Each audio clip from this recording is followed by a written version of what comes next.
Sailor Tarot Magic is the spot to get a reading from Sally, an intuitive healer and tarot reader. Known as the Nurturing Reader at New Jersey street fairs, you can also check out our YouTube channel for lunar and astro readings, as well as her Instagram for live weekly readings. Her rates are affordable, and you will leave with a newfound perspective. Sally is now offering an introductory class on tarot cards and intuition, and is available for parties.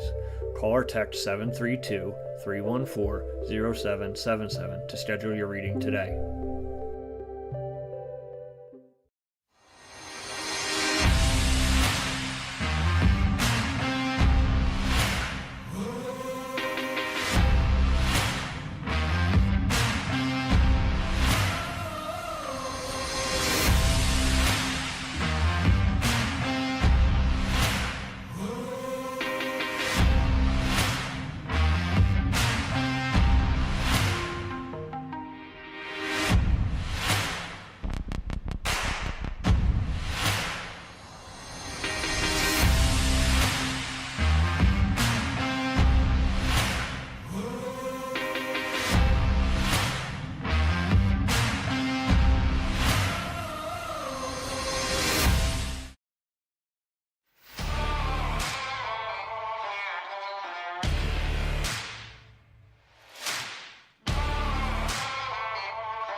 BTDY is back in the Gen 4s this week, and we're going throwback racing in North Carolina. The Rockingham Speedway, home to some of the greatest moments of NASCAR, and I'm sure it's going to be home to some of the greatest events that we've seen, the greatest moments that we've seen here at BTDY. Martin Sports putting on a great league, and the Affinity for Gaming 150 laps here tonight for race number 4 at Rockingham. I'm your host, Bradley Cooper, alongside Alec Martinez. And Alec, this was the prime time of NASCAR. You can say what you want, you can talk about the ratings, but NASCAR really did peak when they had Rockingham on the schedule. That it did. Rockingham, one of those racetracks you always hear of in current day NASCAR fans. You always hear, what about Rockingham as an option to come back? Made a return back in 2013 for a truck race, a one-off one by Joey Logano. But let me tell you, this track, look at that banking you're seeing on your screen. That banking is ruthless. This track surface is ruthless. And this track just in general is ruthless.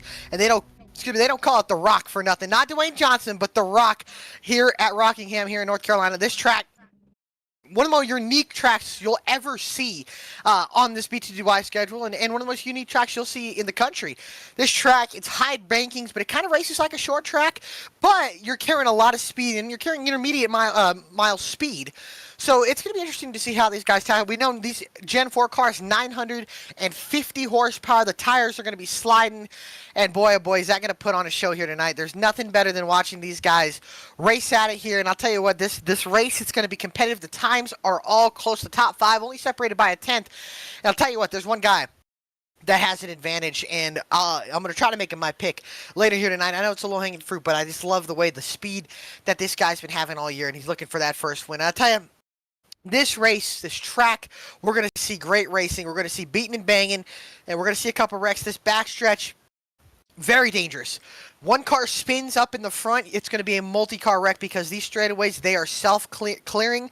If there's a wreck on the top, it'll all shift back down to the bottom. Rockingham, especially known for terrible wrecks down the backstretch. Seen lots of flips, barrel rolls, and including a lot of big wrecks down the backstretch, and ones that always come to mind, I believe, Carl Long in 2003. How about let's take a look at our starting lineup here for tonight.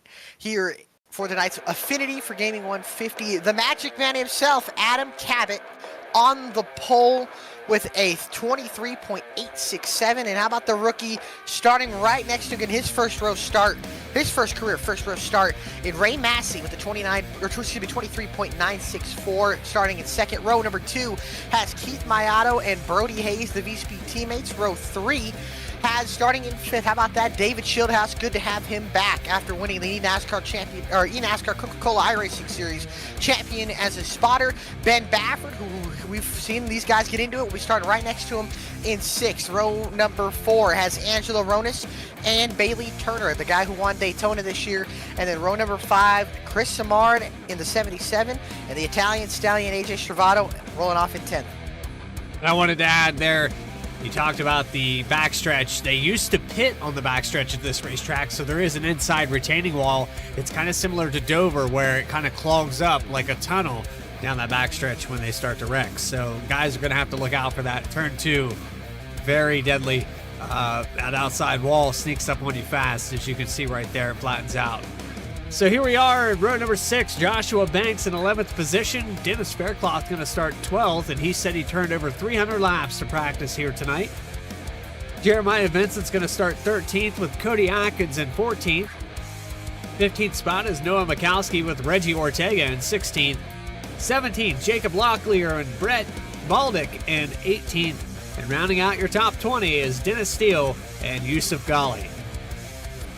There we go. Row number 11, Jeff Wright, who I believe will have his worst qualifying start of the season, starts 21st. Eric Hutton in 22nd. Then row number 12, 23rd, Gary Sexton. The rookie Ryan Shelton, 24th.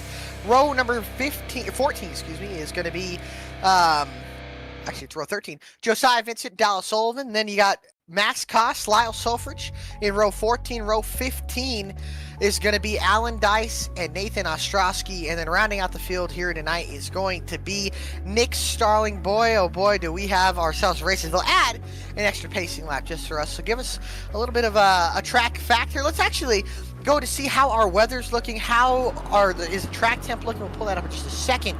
A little bit cooler. I noticed a lot of drivers saying it's a lot cooler than they thought. Air temperature outside, ambient temperature at 74 degrees, and the track temperature at 107. This track will get hotter, but the air temperature might get cooler as this day goes on. So this is going to be one of those races, one of the interesting races. Curious to see how the lines may change throughout this race. Bradley, I got to ask you, who's your pick? Well, I want to get you to pick yours first because you already have somebody in mind, and I don't want to steal it away from you. I mean, it's that man in that 17-car qualifying pole, Adam Cabot. He's just got immense pace tonight. Practice, he was really fast, and in qualifying, obviously, really fast, almost by a 10th over Ray Massey. Actually, over a 10th on Ray Massey here. So I think Adam Cabot, that Atlas Chevrolet Impala, is going to victory lane, getting that first official win of the year. So I'm looking at the number 23 of Ben Baffert. He has the potential here tonight. I like the throwback. I like the Wallace throwback. So, and I've always been kind of a Dodge fan when they introduced the Intrepid back in the early 2000s. So I'm going to go with the 23 just based off of that. No other reason. A Ford F-150 Mustang, so that helps. Yeah. I don't even know what to call that, but tonight he's in an actual manufacturer that exists. So. That always helps us. Boy, oh boy, ladies and gentlemen, buckle up. It's going to be a heck of a race here tonight. Adam Cabot, Ray Massey, your front row. Cabot looking to get his first win of the season. The top 5 are looking to get their first win of the season. Pace truck pulls off into pit lane, and into the restart zone they go. The Affinity for Gaming 150 is underway from Rockingham.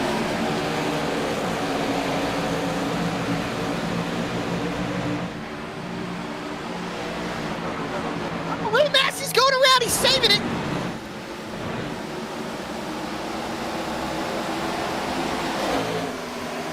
Big save out of Massey, and they keep it green. Cabot gonna come to turn number 4 and lead lap 1. Keith Mayato is going to come off of turn 4 into second place. David Shieldhouse picked up a couple spots there as well. Shieldhouse got really lucky there with Massey sliding up and then down the racetrack. As you can see, big moment out of the 20. Now here comes Brody Hayes down to the inside. And that 10 Chevrolet Impala. Look at the inside. Shieldhouse going to use that outside. This will be a good test to see if it works. As, oh man, a little tire smoke. Somebody, I think it was either Keith Mayato or Adam Cabot that last lap. But, oh, we got trouble in the front stretch. No, was that, they saved it. Somebody in the infield, I'm not sure who that is. I think it was Sulfridge, but I think we're good. And they keep it green still. Yeah, we're good. How about Adam Cabot, though? Already up to a 7/10 of a second lead. Yeah, I saw the tire smoke, and then I went back here and cycled through this field. Ray Massey falls all the way back to the 23rd position after starting outside the pole. That's unfortunate. He lost 20 spots pretty quick. Yeah. And Massey, he's had some really good runs, so definitely really a great rookie outing so far. Chicagoland last week had a really good car and then got caught up in a late race incident on the final lap, actually, and it cost him a top 10, top 5 run. And today, good track position to start with, but unfortunately loses all of that on lap 1, and he's going to have to really claw his way back up through the field so far. As Bailey Turner on the charge here in the 24 car, looking down to the inside of Ben Baffert. That's going to be for the 5th position. Turner started 9th, up inside the top 5. Baffert and Stravato now battling 6th and 7th. And then it goes Ronish, Samard, and Banks, your top 10, with Cabot, Mayato, Hayes, Shieldhouse, and then Turner top 5. As Nathan Ostrowski exiting pit road here. Interesting to see there out of the 41 car. Oh, when a car hits the inside wall back there, that's Brett Baldick. Brett Baldick, and that's going to be the first caution of the night. I'm off of turn 2, very sideways, hits the inside wall with the front end of that Dodge Intrepid.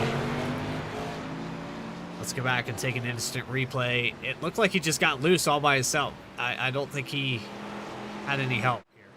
Yeah, it's just one of those racing deals here at Rockingham. Underneath him is the 99 of the rookie Ryan Shelton. Brett Baldick, also a rookie as well. 2 rookies battling here with the other rookie, Jacob Locklear, just ahead of them in 17th. This is a battle for about 18th on the racetrack. Look at, just loose off the corner, loses the back end. And finished by Hutton there. He got touched. Yeah, and there really was nowhere where Hutton could go. And yeah, unfortunately, that's going to be a little bit of damage. That's actually a lot of damage to the 44 Motorscape Dodge Intrepid there. As you can see, it get loose and then makes a soft contact with the inside retaining wall.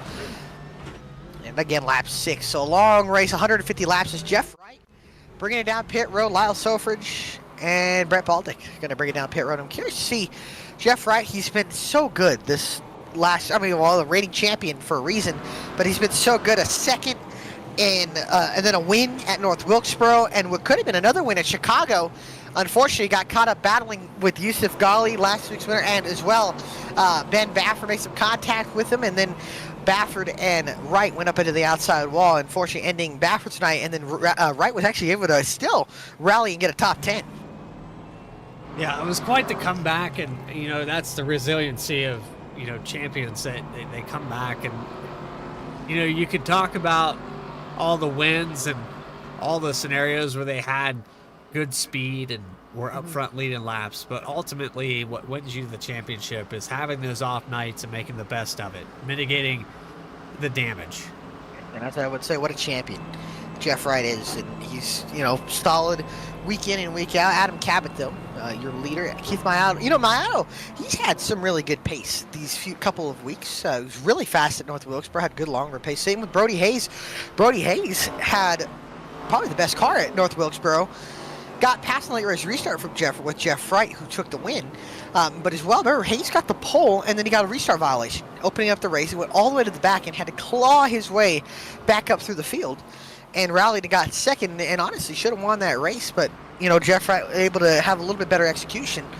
And, yeah, you know, this year we've seen, I think, you know, all races so far have been so unique. You know, we've seen different guys up at the front competing for wins. I mean, and already 3 different winners in the first 3 races just shows you how competitive BTDY is. And if Adam Cabot, Keith Maiato, Brody Hayes, or David Shieldhouse were to win tonight, that are currently running in top 4, that would be 4 different winners in 4 different races. So, I mean, how about it? Yeah. And again, Cabot won the Clash, but, you know, not a points race. Yeah, and if you figure up these points right now, it's a little early to tell. But you can go back and look at some of the guys that were in the top 5 last season. They didn't finish in the top 5 at the end of this thing because guys really turned up the heat towards the end of the season. And Jeff Wright's one of those guys that just turns it up to 1,000. But then you had guys like Shieldhouse that had a lot of wins to start the season that kind of went cold there towards the end. So it's we don't know. We never know. And with the Generation 4 cars being thrown into the season here, it even adds another kind of audible to how these guys perform, because some guys like this car, some guys don't. Some guys perform well, and it's just so we're going to see as this season develops. We get to week 10, you're going to have a better understanding of who succeeds where, and it's really going to be up to them how much time they want to put into it. Pace truck about to pull off here. We're going to go back green on lap number 11. Adam Cabot, Keith Maiato, your front row. We've got Brody Hayes and David Shieldhouse trying to take it away from him. Green flag is out, and we're back underway at Rockingham. Great job. That inside link just continues to prevail as Hayes from 3rd to 2nd now underneath his teammate. Then the battle between Bailey Turner and David Shieldhouse. That's for 4th. Turner going to get the spot here from Shieldhouse to 24, already up to 4th. Shieldhouse way up on the outside lane. Look at the momentum he'll carry. He'll pull back up next to Turner down the front stretch, and that is the battle for 4th as Cabot checking out about a half a second already. Riding on board with the back of Keith Maiato, looking back on this battle, and the 20 of Shieldhouse on that outside, getting a good run off of 2. Doesn't seem to work as well in 3 and 4, but look at that. He buries it deep into the corner. Let's see if he can get the drive off and clear this 24 car. He does. A lot more bumps in 3 and 4 than there are 1 and 2, so it's a little bit better. Oh, we got one car around on the front stretch. It's dead. It's Faircloth. Hard up into the outside wall. We're staying green right now. He's keeping it up there. He's doing a good job of not getting in anyone, but it'll be suspension damage and possibly race over there for the 80. He's pulling it down. Let's see. It's right on board here. It's going to stay green. Can he get it back up to speed? He should be able to, but he's limited that car around. Makes me think he does have significant suspension damage to the 80 Sim-Magic Toyota Camry there, and unfortunately, a lot of damage. And it looked like he just got up a little bit too high down the front stretch, and they got it up into the outside wall where the line kind of curves. And unfortunately, just right at the start-finish line, got the wall. It comes out, and then it just, that safer barrier pokes out and rips the right front off that car. That's unfortunate there for the 80 of Faircloth. He's down pit road now. Fortunately, that's not what he's going to want here for his season so far. A lot of practice. Last week he was upside down, and this week, unfortunately, in the pits once again. Dennis Steele not too happy. Said he hates this racetrack with a passion. Some guys love it. Some guys not too fond of this racetrack. It's Cody Atkins and Jeremiah Vincent going at it. That's for 14th. Behind them, Josiah Vincent in the 4 car trying to get around his brother for 15th. Then you got Noah Mikulski, Eric Hutt, and Jacob Locklear all battling together as Mikulski almost into the back of Josiah Vincent. Look at all these guys here. This is really the gaggle of race cars on this racetrack, all kind of close to quarters racing. You got the Vincent brothers, then Mikulski, Hutt, Locklear the rookie, Massey the rookie, then Jeff Wright right behind them as well. Riding on board here with the number 97 of Locklear. And you got Hutton here in the middle of it. This is unusual. Hutton's usually not a guy that's outside the top 20. He's kind of flirting with it right now. Car getting Start smoked there 22nd. in front of him. Starting to get 22nd there. And again, appreciate everybody tuning in and watching. Thomas Baker, always good to see you here as well. Appreciate all you guys tuning in. Lap 18 of the Affinity 4 Gaming 150 here at Rockingham. And boy, has this been a good one so far with Adam Cabot leading every single lap. But back here, Chris Simard in the 77, that old Darrell Waltrip throwback. Love that Mountain Dew scheme. Angelo Ronis, solid night so far in ninth, right ahead of him. Then Banks and Baffert all together. I'll tell you what, this mid-pack is getting crazy between Mikulski, Vincent, Wright, and Hutton all together. These guys are almost getting into each other almost every corner. So this is good back here. This is 15th, 16th, 17th, 18th, 19th, 20th. This is about all outside from 15th to 21st here as Wright going to try to cross both of them over and take them 3 wide down the front stretch, even on the apron. Oh, Mikulski slides up almost into Jeremiah Vincent. Love to get an outside shot of this because these guys are really, really going at it here. As here comes right down to the inside lane of Mikulski's right, slides up the racetrack, clips the apron. This allows Eric Hutton to close up. Then you got Ray Massey, Jeremiah Vincent, and Jacob Locklear going at it. Right, remember brought it in that last time. Now trying to go by for 16th. It's a little high there in the entry, and that's going to allow the 03 of Mikulski to clear him. Sliding back up in line here for the 48. Now to the outside in 3 and 4. Can he get around him? He's going to get momentum. He's wheeling it. And he will. No problem there for Jeff Wright. Right up into not quite 16, clear, though. But slides at the racetrack. Should be able to get him off of turn 2 unless a mistake, and he will. Mikulski now back down a couple spots. Bailey Turner getting passed by his teammate for 5th on the racetrack. AJ Stravato has moved up to 5th. Italian Stallion on the march. At the front, though, Adam Cabot, Brody Hayes going at it. Hayes has reeled him in. How about David Shieldhouse in 3rd as well? He has closed up. I talked about the 23. A bit Baffert, he's back in the 8th position as this race cycles through. We talk about the speed.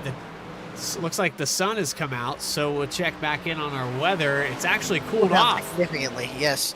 Cooled down more, about 11 degrees, so actually going to make these cars handle better, which, you know, it's good for guys that are struggling, but could affect passing and make track position more important.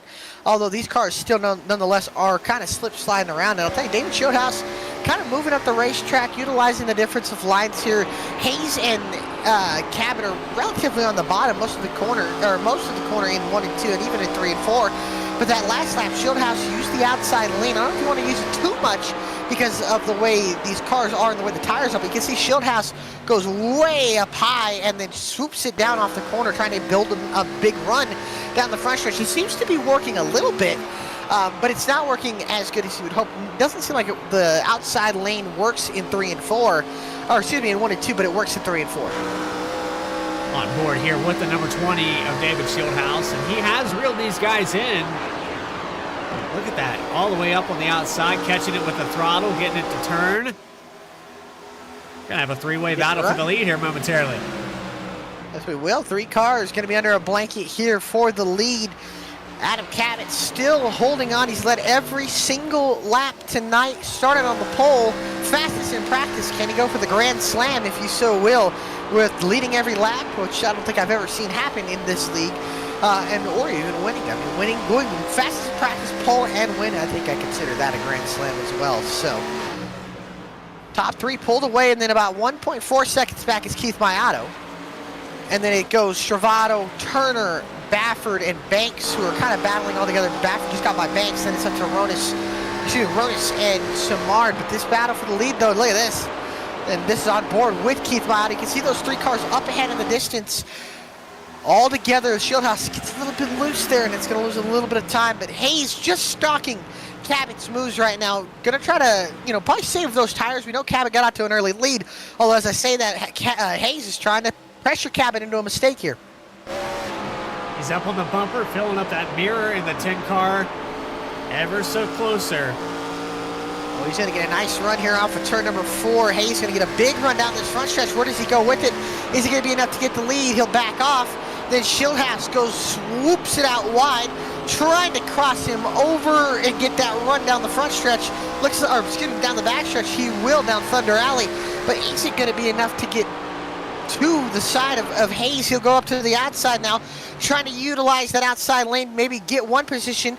He'll get a big run down the front stretch. He's trying to cross over the 10 of Hayes. No, he doesn't. Puts back in line. Oh, he gets in the back of him. Almost some contact. I think he backed off just enough to not hit him.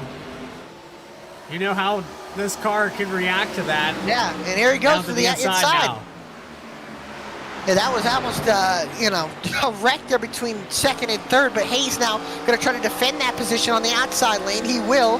He'll get back to second. Shieldhouse remains in third. Cabot still in the lead. But now, this is what Cabot wants to see. He wants to see these guys behind him start battling. And he could save his stuff and then let these guys battle. And then when he needs to kind of pull away, he can. As how about this battle for eighth? Angelo Rodas really loose on the inside lane. Then he got Banks up on the outside. Chris Samard right behind him. And how about Ryan Shelton, the highest running rookie in this field right now, trying to get another top 10 on the season. I think our biggest mover of the race, too. Yeah, he's up 13 spots from where he began at 24th, and he's just patiently waiting for these guys to sort it out, because side by side here consistently, Joshua Banks now on the outside of the 77 of Chris Samard. Yeah, there's Banks way up the track there. Way up there. And he's going to give up all those spots. Let's move him outside the top 10. The Harpoon Racing Designs car as well of Reggie Ortega inside into 11. Yusuf Ghali, last week's winner, started 12th, gets by Joshua Banks for 12th, and now the 54 up into 12th. So far, not the night that Ghali was looking for to back off that win, or go back to back in that win. How about Jeff Wright, though? The speed that 48 car has, he's already back up to 14th. Battle for second still going on between Hayes and Shieldhouse right behind Adam Cabot. These two, this is about the closest Shieldhouse has been to the inside lane of the 10. Oh, it just loses a little momentum on the inside lane, but now Hayes going to be in that preferred line. I love seeing these guys move around and going up the track and then swooping it down, getting that diamond lane effect going, as now still side by side between second and third. Hayes prevails on the outside lane. Gonna hold him off for another lap. Now taking away his line. A little dirty air there. Here they come off of turn 2. Shieldhouse into the wall a little bit. Oh, that's going to cost him some time. That's going to give Broey Hayes some breathing room. As I love watching these guys take each other's line away, try to get some clean air, and then take their air away. It's awesome to see these guys really moving around this racetrack. I didn't expect this track to be this multi-groove, but man, oh man, is it proving me wrong here so far tonight. Into the wall again for up in the wall. This is going to be big too. We're closing up on lap traffic here pretty soon, so this is going to be interesting to see once Adam Cabot gets into it. This field's very spread out too, so Cabot will have some lap cars here and there, but nonetheless it's going to have some lap traffic, and should allow Hayes to close up if he catches a lap car in the wrong spot. And then the Motorscape car that hit the inside wall there brought out our first caution of the night. That's a beautiful paint job though on that 44. Wanted to add that in earlier when we were talking about it, but yeah, that is a very, very pretty paint scheme. Very colorful, that's for sure. Kind of reminds me, who drove the Spree car back in the day? Who drove the what? The Spree car. The McCandy. Spree cars. We're talking about the late 90s. Oh, late 90s? I'm going to be honest with you. I don't think I remember that. I'm going to have to Google that information. No. I want to say, if I'm thinking right, was it Jimmy Spencer? Oh, no. Oh, no. Wow, I'm way off. Actually, it was the late, great Adam Petty. Yeah. Was in the Spree car, and that was Adam Petty, son of Kyle Petty, unfortunately. Tragically killed at New Hampshire in 1990, or 99, unfortunately, at New Hampshire. But, yeah, that's actually a throwback and a half. Yeah, Adam Petty. Yeah. Yeah, that was a nice car. Very colorful car. Green. Bright a little green. Bit of everything. Yeah, a little orange as well. And, we got trouble. Caution out for the first time. Jeremiah, that's... Harry Sexton? Wow. Wow, the 94 Nick Starling just got drilled. by Dennis Steele, and all the leaders are coming by on the bottom with 2 cars sliding through. Travato has to go right through the middle, and look at all these guys trying to avoid. These guys in a blind spot off the corner, and look at all these guys having to miss. As Sexton and Starling kind of stuck, and they're just stuck in the middle of the racetrack. Really nowhere for Starling to go. Is look at these guys just still missing. Oh wow. My goodness, Nathan Ostrowski just missing. These guys in a blind spot of the Sexton corner. says, I need to get out of here.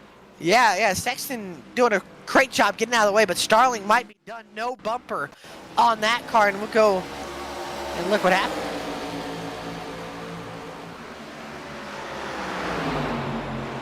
You guys battling together, man. The motorscape car on the outside.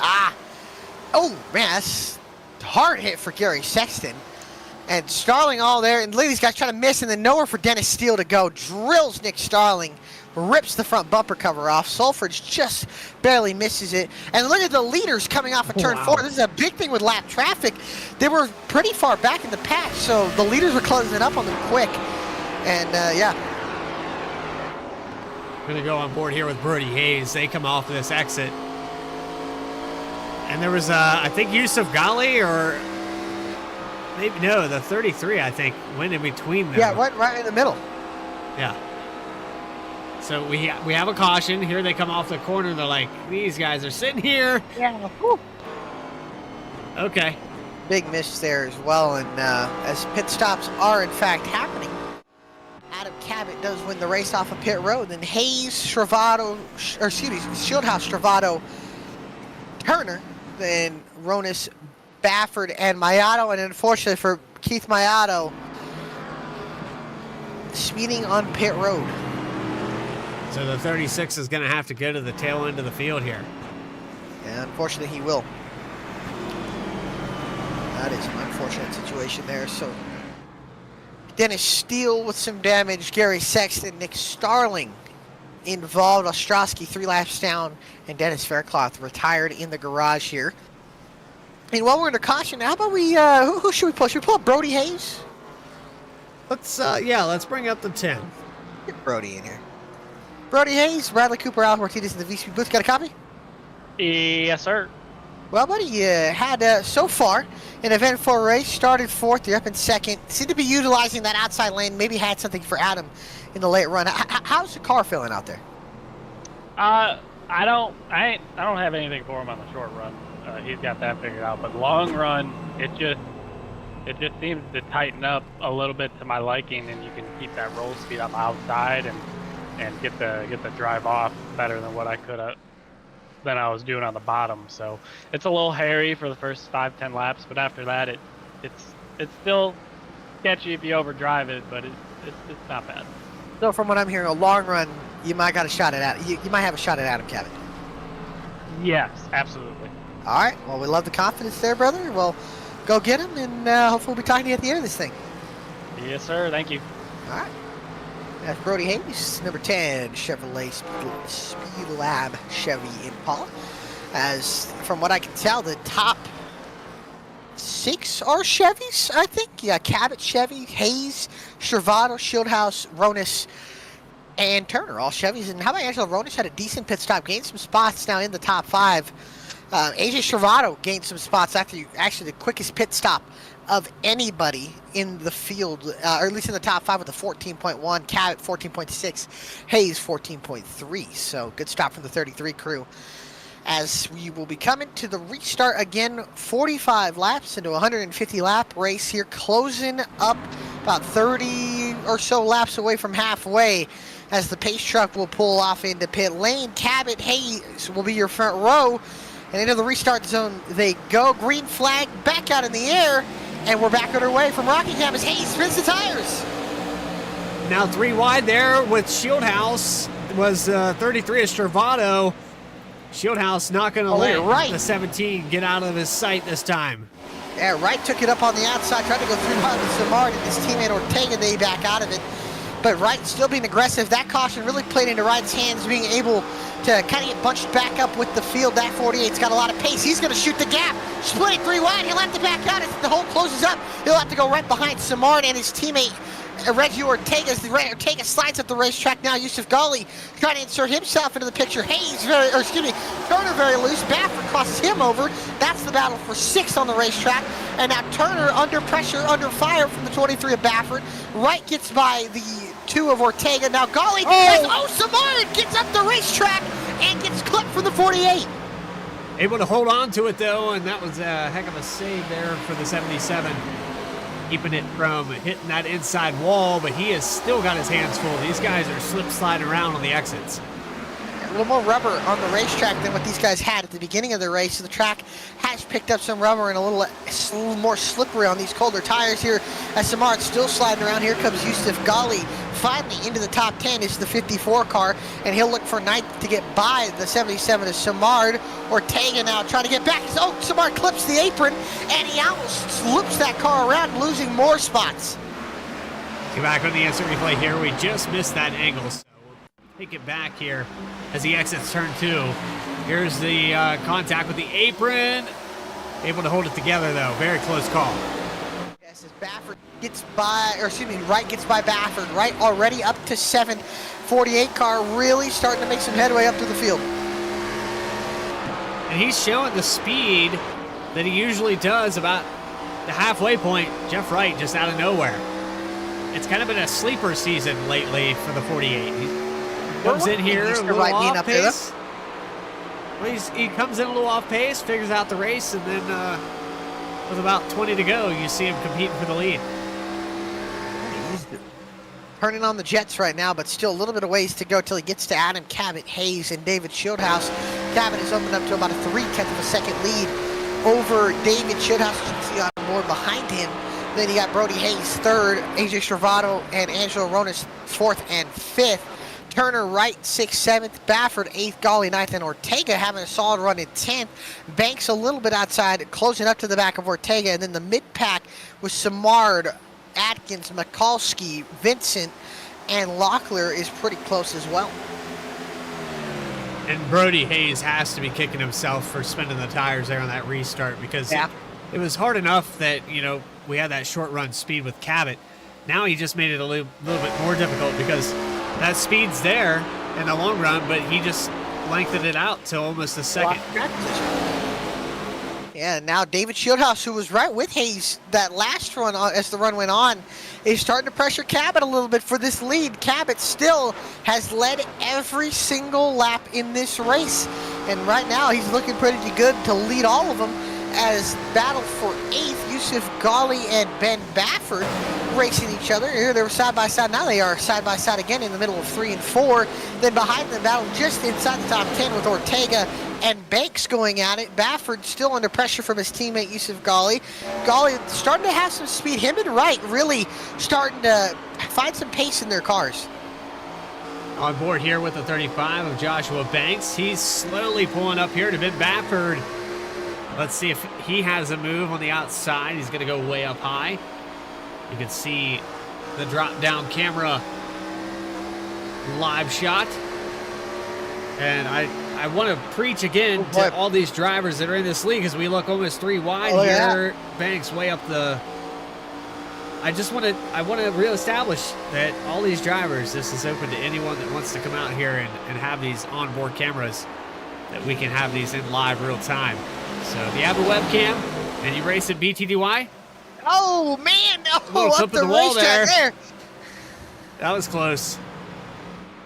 And right by Bailey Turner for 6th, and now this battle's still going on between Baffert, Banks, and Ortega. This is 8th, 9th, 10th, and 11th. Banks going to prevail on that outside lane, carrying the momentum, and looks like Ortega trying to get by Baffert here, trying to use that middle lane, but look at this battle for the lead. Cabot and Shieldhouse down into turn 1. Shieldhouse trying to lead the first laps of the night and trying to be the only other guy other than Adam Cabot to lead laps here so far at Rockingham. Cabot uses that outside lane to keep the lead, and he will. Shieldhouse now switches over to the outside here in 3 and 4. Cabot on the inside. Oh, David Shieldhouse is going to have a big run down the front stretch. Cabot shuts the door, but Cabot loose off the corner, and he still leads the lap. He's able to lead that time by, but now Shieldhouse gets to his outside, has the nose coming out of turn 2. I think he's got him. He might get it, he'll have the outside lane, but Cabot fighting back down on the inside lane. Shieldhouse so comfortable up on that outside lane in 3 and 4. This time he will. David Shieldhouse to the lead here in Rockingham. So what a move there, and he came off that corner, and Cabot tried to close the door, but too little too late. He gets loose and loses all that speed down the backstretch. So change for the lead, first one of the night. David Shieldhouse takes it over. And 60 laps into this race. Wright is inside the top 5, just got by Angelo Ronis and Bailey Turner. The last couple of laps, Wright has moved that Lowe's 48 car up into 4th, not even halfway, but Cabot is back on the bumper of David Shieldhouse here for the lead. Hayes is closing up as well as Stravado. Then Wright about 2 seconds back from the leaders. 3 cars under a blanket. Stravado and Wright trying to make it 4 and 5 here in this lead battle. I wanted to check back in. We had Keith Mayato, who got that speeding penalty earlier during caution, and he's worked his way back up to 18th after having to start for the tail end of the field. So he's picked up about 10 spots from that last restart. Gonna need a caution to really get himself back into this race here as this battle for the lead still going on. Cabot using the outside lane the first time he's used it to try to get by somebody here tonight. He'll close up to the back of Shieldhouse. He'll back off, let Shieldhouse keep the lead here, but Cabot seems to have really good pace. The question is he saving tires more than he was the last run? I don't know, because we have Brody Hayes catching up to him, who was pretty confident that the long run is where he's going to catch up, and here he is right now. Looking off the back of Adam Cabot here. Jeff Wright is the one who's really catching. I mean, he's just using that outside lane, but he's coming. He's almost to the back bumper of AJ Stravado here. Oh! That last time, we got some moves here.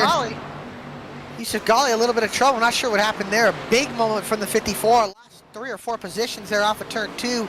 Just got passed by his teammate Ben Bafford, and then looked like he just got a little bit too much throttle there off of turn number 2, and then loses the rear end, able to get it gathered back up, but going to cost him a few spots. We got a peek back for the lead there for a moment. It looked like Cabot looked to the inside of Shieldhouse while we took that replay, but that since subsided. Now Brody Hayes back into the picture. Riding on board here with the number 10. And Hayes now going up to the outside, the middle lane, I should say. He's going to try to diamond it off the corner, get a nice run down the backstretch, and he will. He'll close up about 1 car length, maybe 2, but not up to the back bumper of the 17. And now Cabot going to take that line away and take that air away, and Hayes will stall out just a little bit behind the Atlas 17. But boy, oh boy, did that 20 of Shieldhouse get really loose off the corner.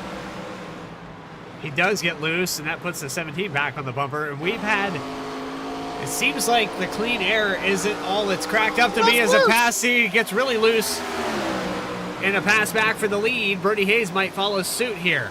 Yeah, Shieldhouse really loose up on the inside lane. Now that allows Cabot to get the lead back. Now Hayes and Stravado closing in. But here comes the reigning champion, Jeff Wright, up into 5th. And now he's closing in on 4th. Riding on board here with the 48. Watch his wheel as he goes into 3 and 4. The bumps on this racetrack. That's part of it there. Yeah, that's part of it there. That bottom has a big bump as well. And Wright using that outside lane, he's not too bad. The whole top 5 is only separated by only a second. Actually, less than a second. 0.8 of a second is the top 5. Wright, look at the run he gets off the corner. He'll close up to the back of Stravado. Just not going to be enough right now. Bafford and Banks battling it for 8th here behind these guys. Ronis has lost a little bit to these guys, but not a lot. And Stravado gets a little bit loose coming off of turn 4. That opened up the door for Wright. Oh, and Shieldhouse almost caught the wall off of turn number 4, or not into turn 1 and 2. Although Wright gets very loose on the inside lane, allows Stravado to keep 4th. But now here comes Shieldhouse back up to the outside lane, trying to get by Cabot. He's going to get a big run down the front stretch. What will he be able to do with it? On board, the RPM's a little bit higher than Adam Cabot. It's just not going to be enough. He'll back out of it, but trying to go the outside lane. But now look at that. Cabot takes his line away. And all these guys up to the outside. Shieldhouse knew that was happening, backed up the corner a little bit more there during the apex. That's just a model of experience, because you know that dirty air is going to make this car tight, so you got to back that corner up, give a little bit, and then try to take it back in the next turn. Let's see what he does this time by.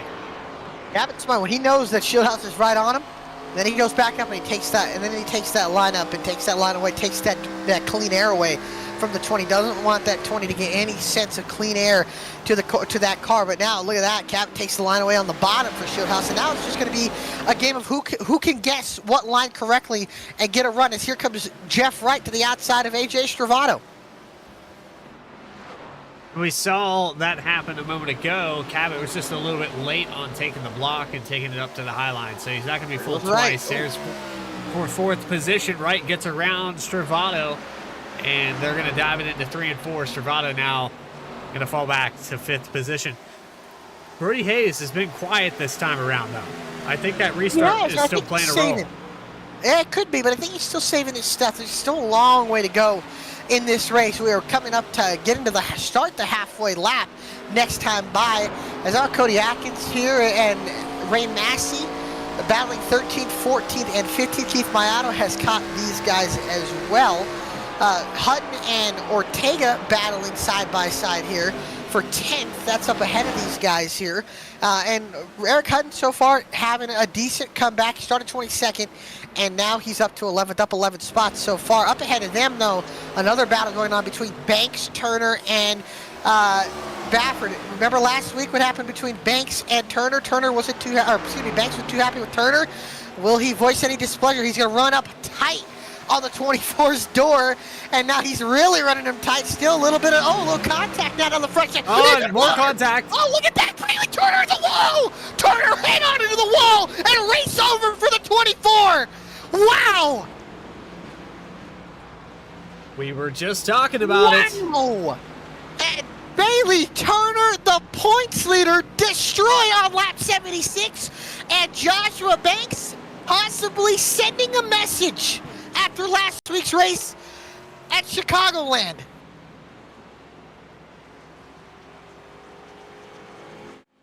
Oh boy. We saw him run him tight there. They made a little more contact on the front stretch right there, and then, well, they made a little more and then set the 24 round, and unfortunately Ben Baffert got a piece of that too. And I understand he was mad at him for last week, but when you involve other guys, that's just not right. Yeah, Turner tried to save it, just couldn't. That back end caught the 23, and then Baffert up into the outside wall, and then Baffert just gave Banks a nice little hit into pit road as cars come down pit road. But yeah, on board with Banks here. I wish if we get a roof cam here with the 35, they make a little contact on the front stretch, and then they make a little bit more, and then Bailey gets hit in the left rear and then tries to save it, and he can't, and race over for Bailey Turner in the 24 car as everybody brings it down into pit lane. And pit stops are getting just what Keith Mayato wanted, and you know who I think also wanted that? Jeff Wright gets another chance to get fresh tires and get up to the end, catch up to the rest of this field. It's a good stop for the 48 crew. Stravato loses one spot, but looks like Adam Cabot still going to get the lead off of pit road. He's led all but I think 4 or 5 laps. Jeff Wright speeding on pit road. Yeah, I thought so. He pulled out quick too, so he had like 5 spots gained there from the back. Wow. And all that work, the first 75 laps down the drain. He'll have to restart way in the back. Reggie Ortega had a heck of a pit stop too. He's up into 7th. Banks up into 6th now. Ronis. And yeah, Jeff Wright.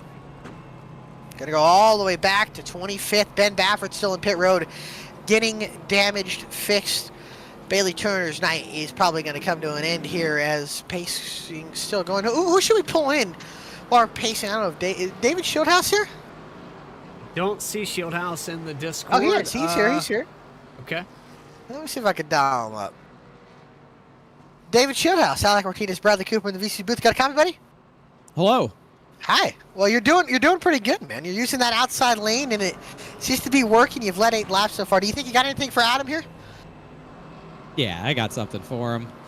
Just want to see what he's got. Now I have a better picture after that second run of seeing him run the top. Yeah, I think it's probably a 3-horse race right now. Me, him, and the 10 are all pretty good. Seem to have pretty good pace on the long run. He's pretty crafty. I've beaten him before. I think I can do it again tonight. You got a little something up, a little trick up your sleeve is what it sounds like. Well, it's like they say, Alec. I might have taught him everything that he knows, but I didn't teach him everything that I know.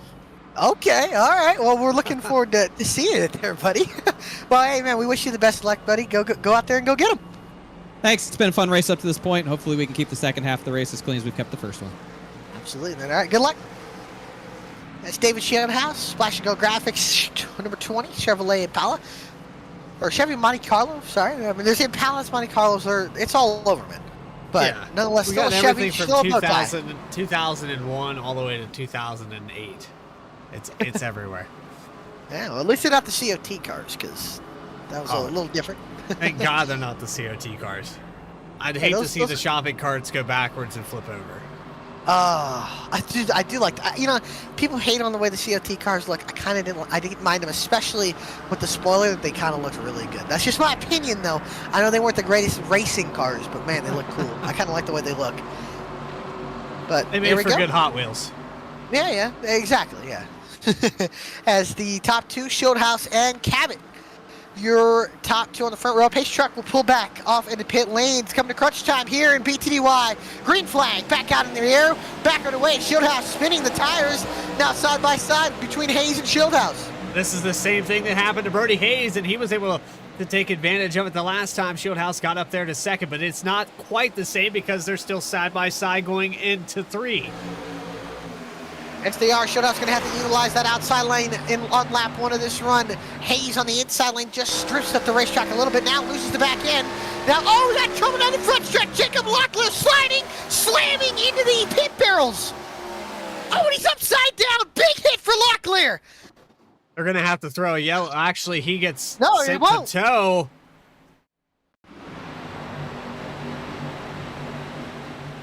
That car went completely end over end here.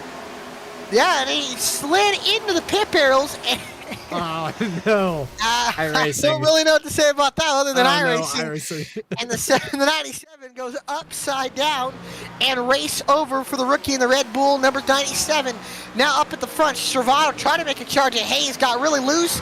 And here comes Joshua Banks up to the outside lane, trying to get fourth. Maybe another new player inside this top 5. Goes to the outside, tries to cross over inside, looking there, but Stravado shuts the door. And how about Reggie Ortega having his best run so far this season in 6th? Yeah, I've been watching that 2-car all race long. He's been creeping around this top 10 and kind of quiet, taking a page out of Jeff Wright's book here. He is, yeah. They're both, remember, Jeff Wright and him, teammates all last season and teammates again this season. So maybe Jeff Wright showing him the ropes, showing him how it's done. And so far, Ortega, who's been been quiet tonight, so far having a good run here inside the top 10, running in 6th. And I forgot to bring the ticker back up, and here is your top 10. Cabot, Shieldhouse, Hayes, Stravado, Banks, Ortega, Horonis, Hutton, Massey, and Mayato back into the top 10. How about that recovery for the 36? Well, the recovery for the 32 as well. The car up ahead of him, Ray Massey, spun it out pretty much on lap 2 or on lap 1 off of turn 2 after starting second, and he's gotten back up inside the top 10. So good recovery for the 32 and the 36, Massey Mayato closing up inside the top 10. How about Eric Hutton having himself a good night as well, up into 8th? Quiet night. I tell you what. Yes, it's just Eric Hutton style. Yeah. I've seen Hutton do this, and when it comes down to 10 to go, he's in 3rd, trying to pass and fight for the lead within like 3 laps to go. I've never seen a guy that does that every single week. And there's a reason why he's 3rd in points. Yeah. It just shows consistency is key here, especially in the BTDY Racing Series, because it's so competitive. There's so many guys that can win week in and week out. Top 5 separated by 1 second, going Cabot, Shieldhouse, Hayes, Stravado, and Banks. Banks utilizing that outside lane early. And the real question is, how is fuel looking? We know that these cars can go a long way, maybe 60, 70 laps, but that's right on the cusp of the fuel window and as well at the end of the race. As onboard Josiah Vincent getting past, or trying to at least hold back the 48 of Jeff Wright, who got that spinning penalty, the caution before, and now clawing his way back up inside the top 15. So Wright going to take the 14th position, and Vincent side by side. Jeff Wright gets very loose coming off that corner. Somehow still able to keep side by side. Tyre's not going to like that. Up inside the top 10, Angelo Ronis is starting to pressure Reggie Ortega for 6th. Eric Hutton also starting to put a little pressure on Ronis as well. So last time a little bit side by side there, and it looks like Ortega's struggling with the drive off that last time, and now Ronis going to shoot down to the inside lane, but Ortega drives it into the corner, slides up, going to cost him a little momentum, but he'll try to gain it all back off of turn number 2. Won't be able to do it, although the 29 really loose off the corner. Both of them wiggling, fishtailing off the corners, and now Eric Hutton just waiting for these two to maybe get into each other as they go right on by. Yeah, it's looking like it's going to play into Hutton's hand here, because these guys really struggling side by side. Now the top 4 have accordion back together, and Adam Cabot's about to have his hands full. Yes, he is, but although David Shieldhouse is getting pressured by Brody Hayes to kind of up the tempo a little bit as well. AJ Stravado, we know he's been in the top 5, but he's starting to up the tempo as well and kind of push Hayes to try to make this move and get by Shieldhouse for 2nd. Shieldhouse going to swoop up to the outside lane. Then he'll bring it back down, try to carry momentum off the corner. Hayes just can't keep the throttle down off the corner, and Shieldhouse keeps 2nd. That's what's happened kind of late in this race, and we check back in with our weather. The track has heated back up about 5 degrees, and it's rubbered up on this surface. They had about, I'd say, 60 laps in a green flag run there? Just about, I'd say more like 40, 50 laps, I'd say. Around there. Not exactly sure on how long the first run was, but yeah, that's still a long way on these tires. So, you know, these guys get a taste of what this run could be. This run could even be longer. And I'm wondering why Cabot, he's backed up significantly to David Shieldhouse if he's saving tires a little bit, trying to be ready to counteract. He gets into the wall now on the entry. A little tag with the wall into 1. That's going to break the momentum up, and Shieldhouse and Hayes all over the back bumper. They just can't get the drive off, and Hayes catches up to Shieldhouse. I think dirty air. Dirty air is definitely playing a factor as well, but I'm noticing Hayes even getting close to the back bumper of Shieldhouse, taking that air away from that 20 truck or that 20 car, kind of loosening him up, taking that air away, taking the air off that left rear quarter panel, loosening that car up a little bit so where he can't get back on the throttle. You'll notice it now, especially in today's NASCAR. It's hard to see it with the next gen cars, but in the Xfinity series and even sometimes the trucks, you'll see guys pull up to the left rear quarter panel of cars, and then they'll loosen them up just a little bit so they can't get back into the throttle as quick, and then that allows them to get back to their inside or outside. So AJ Stravado also in this picture. He's not quite as close as the top 3, but just kind of sitting back here and I'd say saving the tires, because he's kept that cushion with Hayes. That's probably going to help him in the long run if these guys go green for the remainder of this race. We could be looking at AJ Stravado up here competing for the lead. Hey, don't ever count the Italian Stallion out. I know he went winless last season. I don't think that's going to last much longer this year. I think he's going to get a win at some point this season. He's just too good to not go 2 winless seasons. A lot like Martin Truex Jr. last year, went winless this year, ends up having 4 wins. So I think Stravado definitely one of those guys that he's going to break through for a win somehow, some way. And once this guy gets a win, boy, oh boy, is he going to be dangerous. As how about this? Road is finally underneath Reggie Ortega here for 7. Well, they were side by side. Yeah, I was gonna say they've been side by side for what seems like forever. Yeah, they're just gonna slide up, but man, that inside lane, I'm noticing starting to die a little bit. That outside lane has picked up rubber, and it's starting to get better and better with cars being able to hold each other off here. As look at this, Mayato to the outside of the 88 of Eric Hutton. Just makes you wonder. We'll probably be saying Mayato and Stravado here before this race concludes here tonight. As there goes Ronis looking down on the inside, trying to force Ortega into a mistake. And then you got the 36 of Mayato getting up to the outside of Hutton. Hutton really can't get back in the throttle on that inside lane. Then Ray Massey, and how about Ryan Shelton still flirting with that top 10. He's been fast. That Citgo 99 car is really, really starting to make some runs. He's having a good run 99's so look far, good. yeah. He's looked good. He had a top 10 there last week, I believe, at Chicago. Watch out for this guy on road courses. I know there's only 2 this year, but watch out for this guy on road courses. He tends to be really fast on them.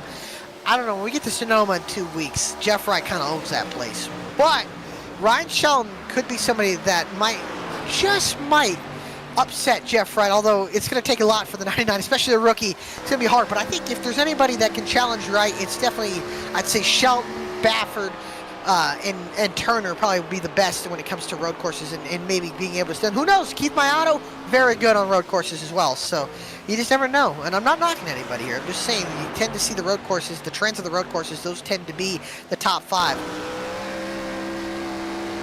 Spread out a little bit here, now gaining 0.3 of a second as Adam Cabot starts to pull away a little bit. Maybe he was saving those tires, giving that dirty air, showing these guys that, hey, those first 2 runs, I drove the tires off of it. Now I know how to save and maintain this gap.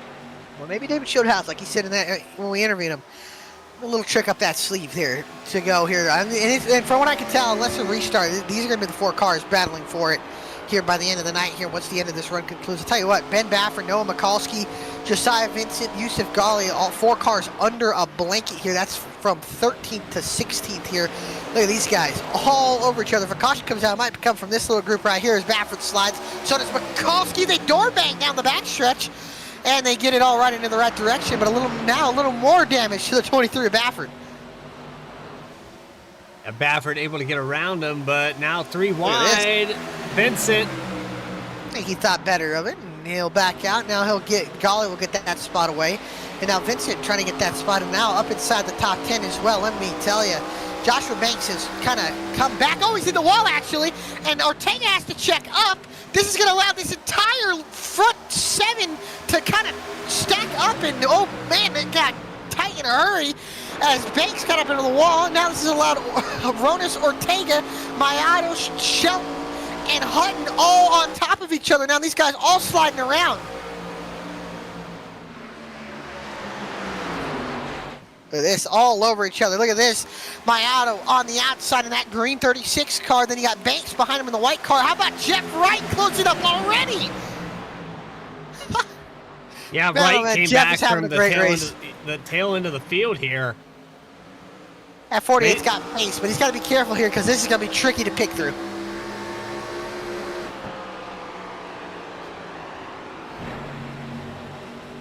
All over the back bumper of Joshua Banks. The 99 backs down a little bit. Interesting. Ryan Shelton is pinning. Bold strategy from the 99 car. Only 42 laps to go. If a caution comes out, man, he's going to be in tough sledding. Banks got up into Aronis and put him in the wall. Boy, Banks is not really having the greatest snap boys, guys. Aronis hit the wall in the entrance of 1, and then Banks slid up into him. Yeah. Back on our instant replay. Oh, height really loose. These guys have spread back out a little bit. They have. Interesting to see how Shelton's strategy is going to work out. He just got fresh tires. This pit road exit is treacherous. You got to be careful if we have green flag pit stops. Could work, but man, he's got to be careful. He's going to have cold tires, so he's going to have to manage those. But boy, oh boy, is he going to have some pace. Oh, for sure. He's You're going to look at these lap times. They'll fall off about 1.5 seconds, I'd say. I would say so about this lap. Only 33 laps here on this run, so yes, I think it's very possible. Cabot has really opened up that lead. I believe maybe makes me think he might be coming to pit road soon because he's really starting to push that car. 0.2 of a second faster. And look at this, the battle for 5th and 6th. Maiato on the inside, Ortega on the outside, Hutton right behind them. Man, Reggie Ortega, man, he does not have the pace, but boy, he knows how to fend off guys so well. If there's any guy that I point out that the hardest guy to pass, it's Reggie Ortega, and boy, he does such a great job. As Joshua Banks bringing it down pit road here. This is interesting. Yeah, man. It's just so close coming off of 2. I was watching both of these guys, all 4 of these guys. Wright might be blown by all of these guys. There's Hutton really loose on the inside lane. There's a moment here. We got, I believe that's Yusuf Ghali coming down pit road Ghali's now. in. Really close to that inside. A caution coming out will absolutely kill these guys in any hopes of the strategy working. Let's see, Banks just leaving pit road. Shelton's actually going to go by.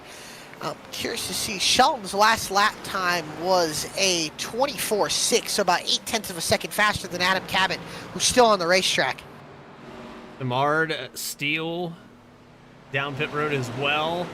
Yep, and Mayato just can't find a way around Reggie Ortega, and he's not going to like what's going to happen next, because here comes Jeff Wright, and if Wright gets by, I'm sure Ortega team orders will let the 48 go. Oh no, here comes Mayato to pit road. And Ortega's going to let Jeff Wright go by. And Adam Cabot coming in, Ben Baffert into pit road. Ooh, I don't know if Baffert made it. Sounds like Cabot crew on the wall. He will be pitting. Shieldhouse was running him down. And Cabot comes in, trying to undercut. Oh, Yusuf Ghali's almost spinning around. He'll save it. Brody Hayes bringing it down pit road. Stravato stays out. Shieldhouse stays out. Shieldhouse going to try the overcut. Looks like Massey maybe in the 32 coming down pit road as well. Ortega in. They're side by side. Yeah, Massey's going to have to find his stall in the 63 cost. And here comes Stravato into pit road. Shieldhouse into pit road. And Wright stays out. Ronis coming into pit road. And Wright, if a caution comes out, him and Hutton are going to be looking really good. But the question is, when are they going to want to bring it in? As Ryan Shelton, still turning some phenomenal lap times, I don't think is going to beat Adam Cabot, but he's going to get some spots out of that. As out of pit road comes Cabot and Hayes. Cabot keeps the lead.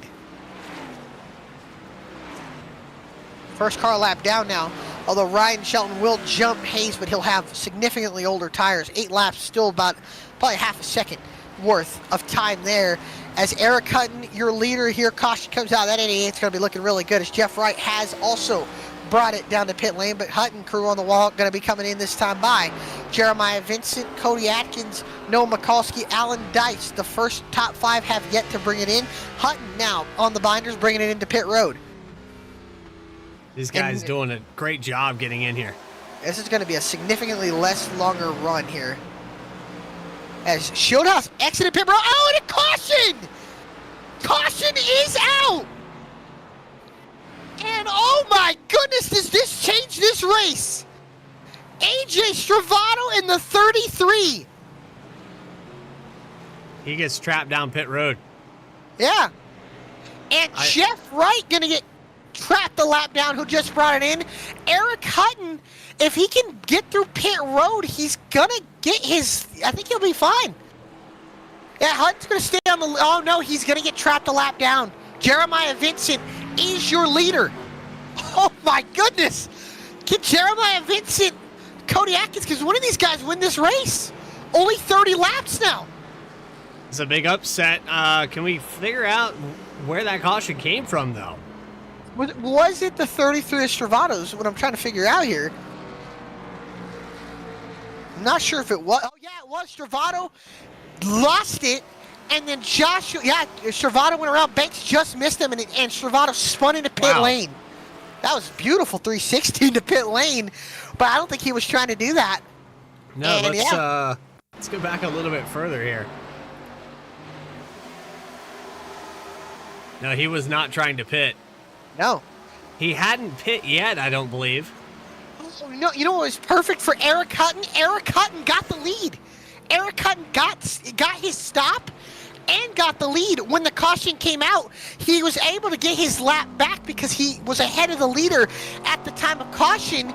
Eric Hutton is the leader, and he, I believe, has trapped most everybody. Oh, no, he did not. He did not, actually. Excuse me.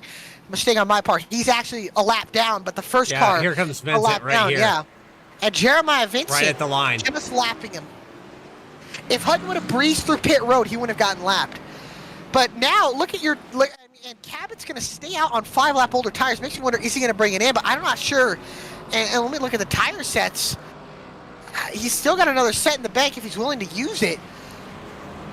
But the top 5 are going to be, or top 6, I should say, are going to be Vincent, Atkins, Mikulski, Dice, Cabot, Sullivan, Baldeck, although I believe Cabot will get the lucky dog penalty, so he'll have to go behind these guys.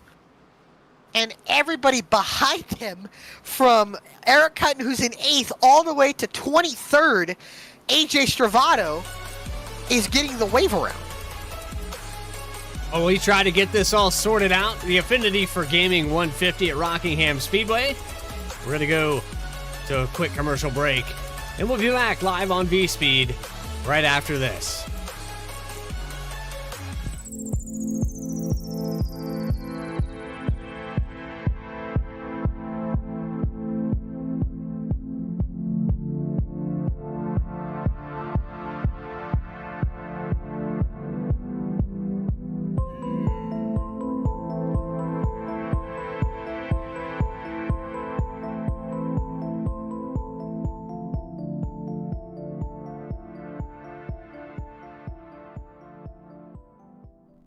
Sailor Tarot Magic is the spot to get a reading from Sally, an intuitive healer and tarot reader. Known as the Nurturing Reader at New Jersey Street Fairs, you can also check out our YouTube channel for lunar and astro readings, as well as our Instagram for live weekly readings. Her rates are affordable, and you will leave with a newfound perspective. Sally is now offering an introductory class on tarot cards and intuition, and is available for parties. Call or text 732-314-0777 to schedule your reading today.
Back live, the Affinity for Gaming 150 about to go back underway with 25 to go.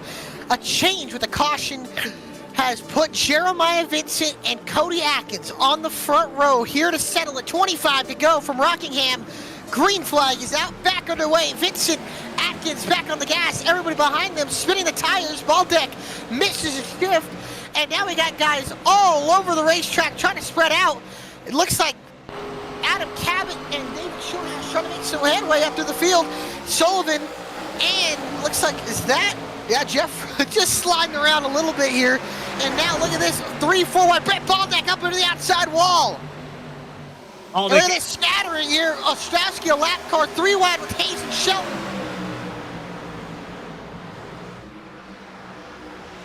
I believe that's the 41 there of Ostrowski. He's 2 laps down. He's falling through this field quickly. He is, and he is 2 laps down. He's going to have to get out of the way. But how about this? The story up front. Jeremiah Vincent is your leader. Cody Atkins behind him. But don't look now. Here comes Eric Hutton by Mikulski. And here comes Cabot trying to close up as well. These guys have older tires. They have ran more green flag laps on their tires than the top 2. But the top 2 might have that tire advantage. Shieldhouse now underneath Mikulski for 5th. If you're Vincent, you're Atkins, you're pushing as hard as you can. You don't want to burn up the tires too much, but you got to push to try to get away from these guys. We're talking about 12 laps difference in tires here. And Cabot's got old tires here, but here comes Atkins looking for the lead here. Cody, that Taco Bell car, getting a big run on Jeremiah Vincent's going to have to hold him off here. Don't look now. Here comes Eric Hutton as well, who's got fresher tires than Cabot and Shieldhouse. Hutton trying to get his first win in a long time. These guys doing a phenomenal job here. Back here checking in with the 46 of Dallas Sullivan. He's got some fresh tires as well. A little bit fresher than Eric Hutton. And their pit call is really, really going to help them. I mean, they got fresher tires. They should be able to hang in the top 10, and it should help them. David Shieldhouse trying to get by Adam Cabot for fourth. Cabot now under pressure from the 20 who's got older tires, or Cabot, the 17, who has older tires than Shieldhouse. Shieldhouse looking on the inside. They don't want to lose sight of these top three, as here comes Cody Atkins looking for the lead. As for the lead on lap 130, Vincent drives it deep into 3 and 4, and look at the rocket ship coming off of 4 now. And Vincent trying to hold on, fighting for his life. 20 laps to go here from Rockingham. Can Atkins find a way, or can Eric Hunt, Adam Cabot, or David Shieldhouse, who have better tires, or older tires, try to get by? Atkins gets the door shut. Here comes Eric Hutton to the inside for second. Hutton slides at the racetrack. Atkins gonna pinch the 88 down. And contact. Contact for Hutton. That checks up Cabot and Shieldhouse. And Hutton gonna lose one, maybe two. Still side by side. 20 on the outside lane. Hutton spins Vincent. Vincent around. They both crash down the back stretch. And the top two on fresh tires wreck. And the caution comes out, and Adam Cabot has regained the lead. That was their race right there. That was their opportunity, and they both... They had shades of Matt Kenseth and Tony Stewart. Both those two who were on fresh tires could have had the race. And both of them go around, and what could have been career days for them end up to wrecked race cars. The contact right there with the Hutton there. That was a heck of a save by Hutton, but Atkins gets up here. It's just, to me, I don't know, man. That's a little too much. That's a shame there for those guys. And now bringing it down pit road, Ben Bafford, Joshua Banks, Jeff Wright, Yusuf Ghali, Ray Massey, Chris Demard, Josiah Vincent trying to get fresh tires, and Jeremiah Vincent not too pleased with the 81 of Atkins, who, like we said, had a real genuine shot, had the tire advantage, had that race gone green. Yeah, those two were going to battle it out. They were going to have to fight off Hutton and Cabot, but they very well could have with the tire advantage they had, as Adam Cabot brought it down pit lane as well. So Eric Hutton, David Shieldhouse, Brody Hayes, your top three. Cabot on fresh tires. He's going to have 15-lap fresh tires. He's going to fly through the field. The question is, can Bafford, Banks, Wright, can they fly through the field with them? It's going to be tough, though. Caution's going to keep coming out. That's going to help these guys on older tires. Yeah, I think right now, situationally, I think I stay out. It's just not looking good. Cabot's got 12 cars to pass. He also has a very pissed off Jeremiah Vincent and Cody Atkins in front of him, so we got to see what happens there. I think that there's going to be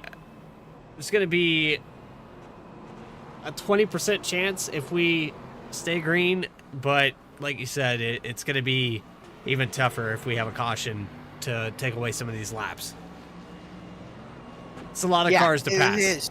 Yeah, and Cody Atkins took the caution, so he's going to have to go to the back. But yeah, laps clicking off. We're going to have 15 laps to settle it here at Rockingham, whereas as they come along across the line, probably going to restart with 14 or 13 laps to go. And the field is going to be in the hands of Eric Hutton and David Shieldhouse. And might I point out, the top 10 have not won a race this season. So actually,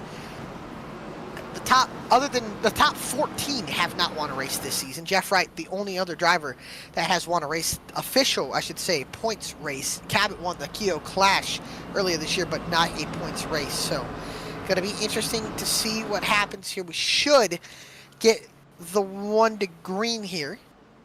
And, man, does it make you think what could have been for Jeremiah and Cody Atkins? Yeah, either one of them, and we see him come off a 2. We saw the move there, and you know, Hutton able to save that is incredible in itself, and now finds himself in the lead. And we saw the contact right after that. That's just too much pressure. Maybe Vincent makes a mistake and gets loose. So we didn't really see a lot of angles of that, but Atkins is, I guess you kind of have that adrenaline fueling that pass right there, and so mistakes were made. Big mistakes were made there for Cody Atkins and Jeremiah Vincent, though. But now the field's in the hands of Eric Hutton, David Shieldhouse, who will have 20-lap older tires compared to Adam Cabot, Ben Bafford, Banks, Wright, and Golly, who are the top 5 on fresher tires. That's from 12th on back. Front row, Hutton and Shieldhouse into the restart zone. They go. Green flag back out in the air. We're back underway. Stack up mid-pack. Oh, stack up in the back. Everybody gonna have to get through here. Bafford, and look at Jeff Wright putting himself in position, middle of the pack. Or wide in 2. Oh, Vincent on older tires. Bafford right at the back out. Oh, Vincent gets turned. Bafford and Wright go around. Right up into the end, saves it, but Dice gets turned. And the caution comes back out at Rockingham. And Cabot just able to sneak through that. Got the wall, though, a little bit there, and unfortunately, caution comes back out. Banks got a piece of it as well. Bafford and Wright and Golly, last week's winner, got a little bit of a piece of it as well. It all started to stack up right here with Ronis. Again, these guys, older tires, they're spinning the tires. Right, and look at Cabot way up on the outside. Nobody's really ran up there.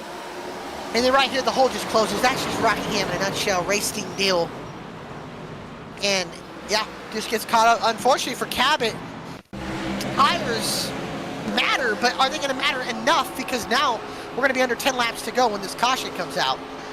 But here we go. And you'll see on board with the 48er right, the hole just closes. That's just a racing deal, really. The hole just closes there. This track, it tightens up. It gets so narrow off of turn 2. And then right there, it's just a classic car coming up, car going middle, car on the outside. And it's just racing to me.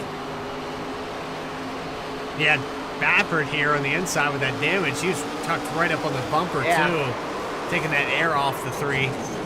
And how about the 5? That was Alan Dice down there on the bottom. Let's go on board with him to see what he saw. I don't think he's going to see much. He's just going to see inside wall before he knows it. He just doesn't. He doesn't even know what's happening behind. Well, he knows, but he's not aware that this is going to domino into his car. Yeah, he's hitting the inside wall there. Yep, that's just that's just one of those classic Rockingham racing deals. You got guys, closing up, and then you got guys on older tires, guys on fresher tires, trying to make, all the track position that they can, and then they just get caught up there, and it gets bottlenecked there off the turn 2. But how about this? Eric Hutton hasn't won in a couple seasons in BTDY. He's looking for that first win. You got David Shieldhouse, who hasn't won since Homestead, or excuse me, I think it was Iowa last year. He won one of those races. Yeah, it was mid-season, I believe. Yeah, he won 3 races. Yeah, Brody Hayes hasn't won since 2 seasons ago at New Hampshire. Keith Mayato, well, he's been up front. He won last year, I believe, at Las Vegas. Ryan Sheldon, a rookie, he's looking for his first one. And how about that? He's in 5th, the highest running rookie so far tonight. And on the pit strategy, he's got the oldest tires in the field. He's got 30 laps on his tires and maybe 25 laps of green flag racing on. So he's going to be holding on for dear life here with less than 10 to go, especially Cabot, who's going to be in 6th, which is going to help, but he's going to fall back. Or Cabot's going to probably get up there. The question is how much do the tires mean? When we get back to now we're talking about 9 spots compared to the 11 spots before, and again, the percentages haven't changed much. He's able to sneak by that accident. I think for Cabot, his best bet here is hoping that he can pick these guys off with perfect timing. It's just going to come down to that. Can I run my line and get by he's going to have to pass about a car a lap here. Maybe 2 for a couple of them. So doubling back up here, we're going to take the green with about 8 to go, 9 to go, somewhere in there. 8 to go. It's going to be tough. And you see Shieldhouse up there on the outside with those older tires, but let's see what he can do if we go green. Hutton looking really good here. About 3 lap advantage on tires to David Shieldhouse. It's going to be interesting.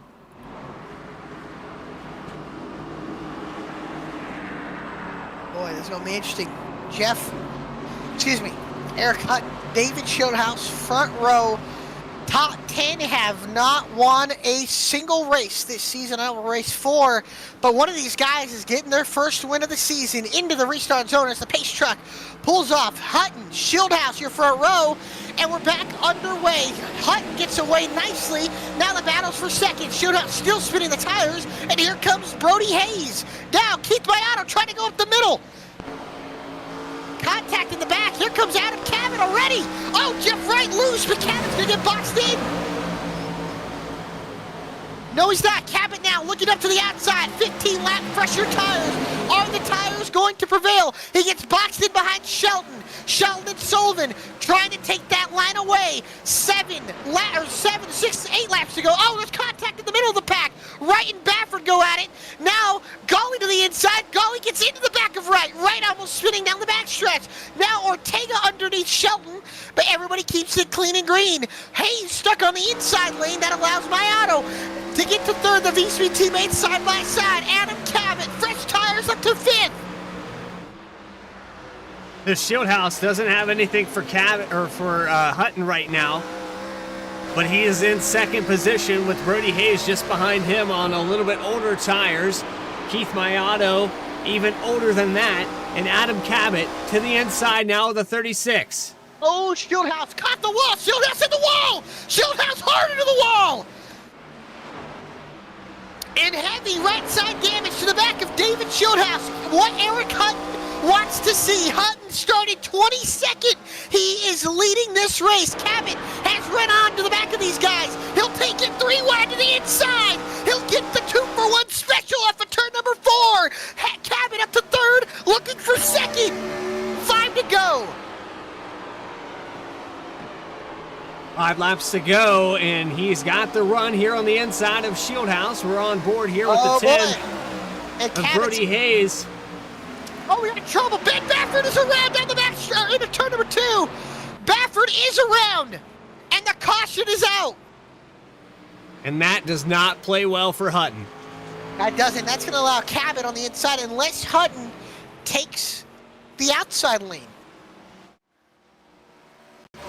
And it looks like the 23 on fresher tires gets turned around. Wow, whew, almost hooked, shelved off the corner. And then here they come. We're about the 8th spot here. Yeah, and Baffert on fresh tires. They're battling with the rookie of Ryan Shelton.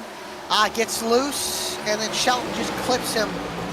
Another racing deal there as Baffert going to cost another good finish there for the 23.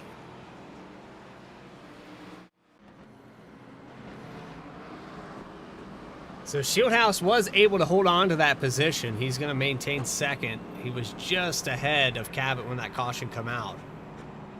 That does allow Hutton a little bit of breathing room, but it's going to be tough. It is, yeah. If Hutton is willing to take the outside, he'll pin Shieldhouse on the inside. Cabot has to restart behind Shieldhouse. I don't know. I think we dial up Hutton here. Tires. Yeah, you know, let's. I don't know. I kind of want to let him focus. I don't know. I want to let him focus because this is a big decision here.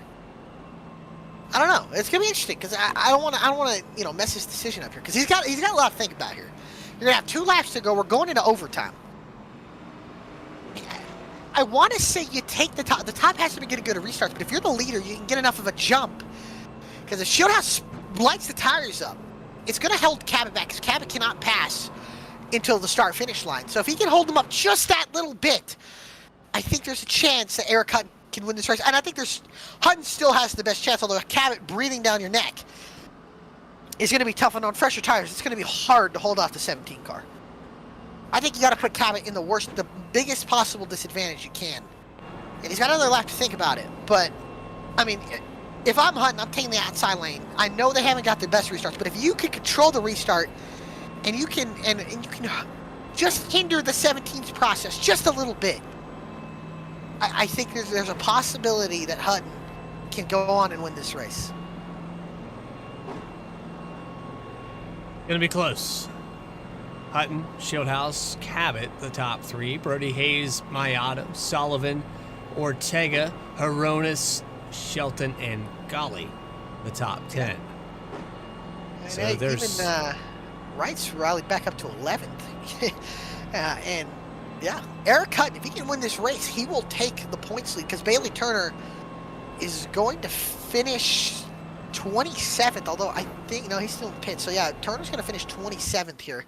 He's going to lose the points lead and a lot more points other than that. So if Hutton can close out this race without getting in an incident, if he can win this race especially, get that first one he's been longing for forever, he can win this. And here we go. Decision choice, he chose the inside lane. Ooh, I don't know how I feel about that. It's going to be interesting. Cabot's going to be right behind him.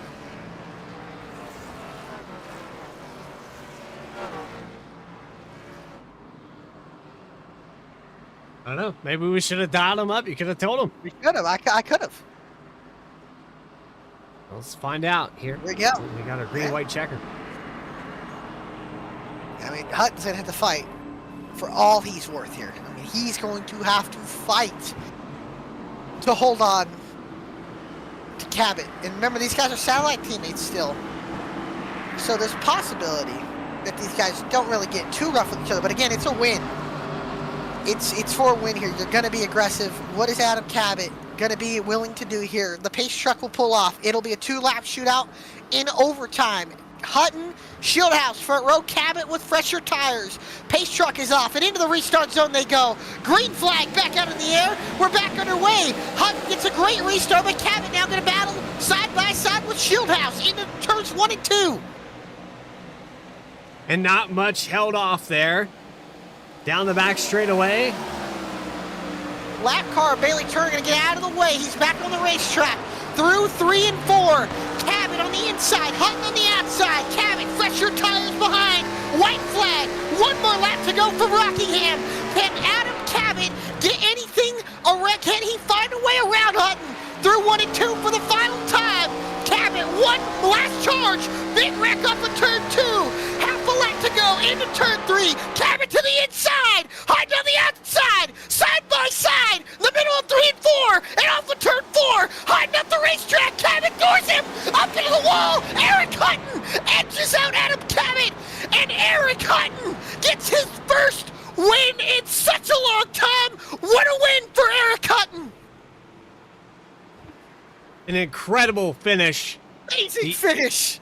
The 88 door-to-door with Adam Cabot to clip that. That is a highlight of the season for me. I can't believe. What a finish. Just go back here. Let's go back and watch this. Oh my goodness, what a race for the finish. Look at that, Cabot fresher tires to the inside. Classic Rockingham style. They door back into each other, and they both come across the line sideways. Cabot just getting edged out. My goodness, ladies and gentlemen, I don't know what to tell you, but that was a phenomenal finish as Eric Hutton is burning it down in the infield grass here at Rockingham. And Eric Hutton, after so long, is back in the winner's circle. My goodness, what a finish here from Rockingham. Adam Cabot, the dominant car of the day, just getting edged out at the line by Eric Hutton. It just shows Cabot, those fresh tires were working so good, and he just needed 1 more lap. My goodness, that was awesome. And how about Eric Hutton? We'll get 1 more look at the replay here as they wreck behind. I think that was Angelo Ronis getting turned around there. And look at this, Cabot sends it down to the inside. Looked like he had 1 chance at it. They both slid up the racetrack, both loose, and then Cabot tried to door him, couldn't do it. Hutton to the wall, and Cabot comes across the line sideways, but Hutton just getting him at the line is, how about Eric Hutton burning it down here at Rockingham. The 88 car back in victory lane. Stick around for post-race interviews. We'll be right back to interview your winner, Eric Hutton, Adam Cabot, and David Shieldhouse.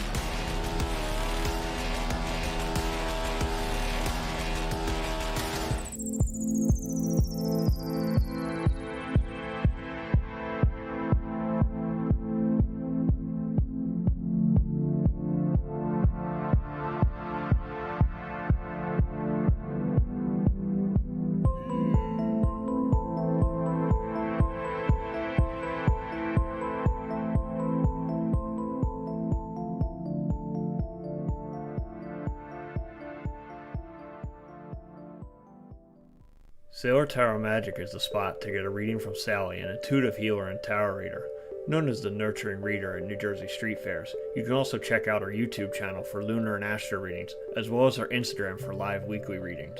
Her rates are affordable, and you will leave with a newfound perspective. Sally is now offering an introductory class on tarot cards and intuition, and is available for parties. Call or text 732-314-0777 to schedule your reading today.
Back here live, Affinity for Gaming 150 has concluded its action at Rockingham Speedway.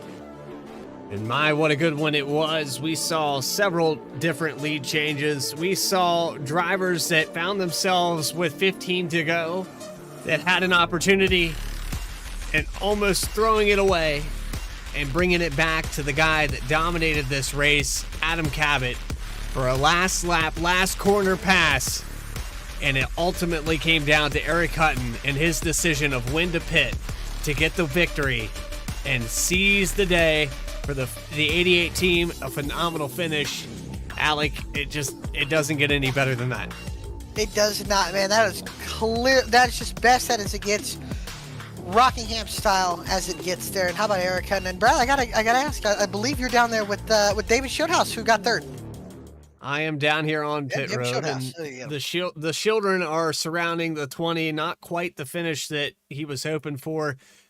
We saw a variety of different things happen there at the very end of this race, and it kind of put you in a position where you were in a good spot with 15 to go. Then the next caution happens, puts you in an even worse spot, and Adam Cabot just working his way through the field so quickly. You're able to hold on to third place, but ultimately I think it could have been a different outcome. I don't know how you feel about it, David. Yeah, Bradley, it was the caution in the middle of the green flag cycle really threw a wrench into everything. It bit me, it bit the 17, and it bit the 10 just as equally. So I can't really throw too much at that because we all made it back up to the front. But it definitely changed the way that we got there over the course of the last 20 laps or whatever it was. And when ultimately it came down to that pitting decision, I was going to do the opposite of whatever the 17 did. I had made it up my mind. If he pitted, I was staying out. If he stayed out, I was pitting. And I was basically betting that the 10 was going to do the same. And he sort of confirmed as much in voice chat after the fact. But it's a tough spot. I really didn't know if there would be enough time for the 17 to get back up there on fresh tires. And sure enough, he got back up there. But yeah, it just wasn't. We couldn't do anything to fight him, unfortunately, with the tire differential. But yeah, it was a fun race. Good to see strategy play a factor in it. Just you hate to end up on the wrong side of it. Well, I know you had a front row seat to it, so how about that finish? I know the excitement, not quite what you were hoping for, but to see those guys up there battling it out and the first time winner, Eric Hutton, you're getting a front row seat to that. So walk us through that last restart, starting on the outside. Yeah, it's a really big disadvantage to start on the outside of the front row. It's just the tire spin is crazy, really no matter where, but when you're the leader, you can always dictate when you're going. I think the 88 was trying to hold the field back because he was on old tires as well. So launching late to sort of negate, excuse me, how much the 17 could go on the fresh tires was smart. I was just trying to get going as best I could to try and keep some sort of run and maybe attack if the opportunity presented itself. If they got together, be right there to pass them. But really, my priority was keeping the 10 at bay so I didn't lose any more spots, and that's really what it turned into. And I was cheering for the 88 to win it, just as part of my friendly rivalry with Adam. But he did a good job on the last lap. Cool for him to get his first win. He's certainly come close. I remember from last season he had a lot of opportunities to win and couldn't quite get it done. So cool to see him get the win, and a great battle, good, clean, fun battle. I'm sure Alec was going into octaves never heard by mankind before to that finish. Yeah, I would have much rather been where the 88 was as part of that battle, but it wasn't meant to be tonight. But I'll take third. That's not bad. Yeah, I'm getting older, but I'm still able to hear those frequencies. So, yeah, Alex definitely speeding up the process of hearing aids from, my late 30s. But nonetheless, David, congratulations, man. And we like to see the Splash and Go and the 20 car up here in the top 3. Do you have anybody you'd like to shout out? Yeah, first and foremost, all thanks to Splash and Go Graphics for their support coming on board this year. To be on my race cars, it's great to be back with Cosman and his beautiful paint schemes. So make sure you go check out Splash and Go Graphics on Facebook or on Twitter. And make sure you tell them that Shield House sent you to get 10% off your first order if you're a new customer on a beautiful new paint scheme here in iRacing from Splash and Go Graphics. Big thank you to Next Level Racing, Thrustmaster, and Advanced GG for all their support. Use code HOUSE at Advanced GG for 10% off your order there. And everybody at twitch.tv/ShieldHouse. The children got a great show tonight. Good to be back in BTDY. Now that Coke's done, I'll be back full time again. And I got some points to make up, boys. So I got some work to do, and I'm glad to be back full time racing here on Tuesday nights. I love this league. Love racing against these guys. We just got some work to do to get this 20 a little bit further up in the points. I appreciate your time, David. And I just want to tell David something before he goes. All right. I'm wrecking you in Moon Car, by the way. Unbelievable. You know what? You should have told me that, because now I'm just going to wreck you. Oh, okay. All right. Thanks. I mean, that's rule number 1 of Moon Cars. You never tip your hand of who you're going to wreck. Just letting you know you're wrecking. And I'll see you in there in about 10 minutes. Unbelievable. Well, there you go. David Shieldhouse, third place finisher, apparently wrecked in Moon Car here tonight. And we look forward to next week, David. So walking on down pit road, we have second place finisher Adam Cabot in the number 17. And Adam, I know that last second decision to come down and get tires, it almost pays off, but you come off of turn 4, you touch doors. It doesn't get any better than that as far as finishes go. The underdog, the guy with a little bit older tires, you got to appreciate it a little bit. Yeah, I do. I mean, that one, it's tough. Another, I guess, mixed emotion finish to a race, because that was an amazing finish, and it's cool to see Eric get a win there. But yeah, honestly, I'm usually on the winning side of those close finishes. That's pretty much how every single win I got in this league has been. It's been like last lap passes and just wild photo finishes. So I guess I was bound to be on the losing side of one of them. But I don't even know where to start for this race, because there was so much going on there. But yeah, I mean, the decision to take tires there, it was 100% a damned if you do, damned if you don't situation for the leader. I mean, David even said it too. He's like, whatever you did, I was going to do the opposite. So you're just kind of a sitting duck as a leader in that position when it's like, 6, 7 laps on tires and 20 cars in the lead lap. It's like, if you're the leader and you're the dominant car, or at least one of the dominant cars, and you pit, people are probably going to stay out. If you stay out, people are probably going to pit. So I thought I wouldn't even have a chance after that decision. And when I came back on track in 13th, I thought my race was over. So I couldn't, I just kind of drove like a complete madman to try to get back up there, and it worked. But then, again, more cautions at the end kind of killed me. So, yeah, I mean, the only thing that I feel like I wish I had back over to do again was just to rerun the last lap, because I was trying to guess where Eric was going to go. It was so hard to pass on the bottom, and I figured he'd go top to defend, and he kind of just ran the same line as me, like I wasn't committing top or bottom. If I just committed either way, I think I would have been able to get by him, but instead I was kind of like waiting to see what he was going to do, like if he was going to drive in deep and go to the high side or brake early, and I kind of just compromised my own lap time. I feel like just on the last lap there, didn't really get the 1 and 2 I needed to get a run on him, and then in 3 and 4 I got by everyone else pretty easily. Even I know David had damage, but even David on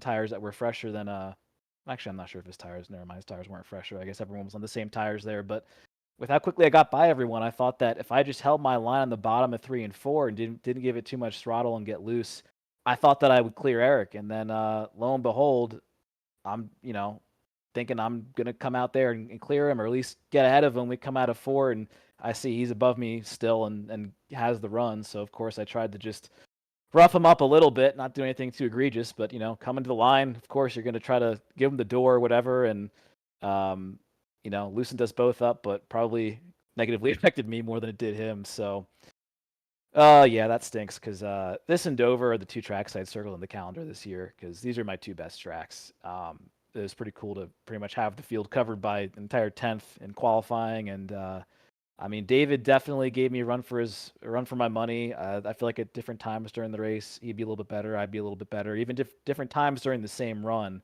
it was a lot of fun. It was good racing, multiple lines.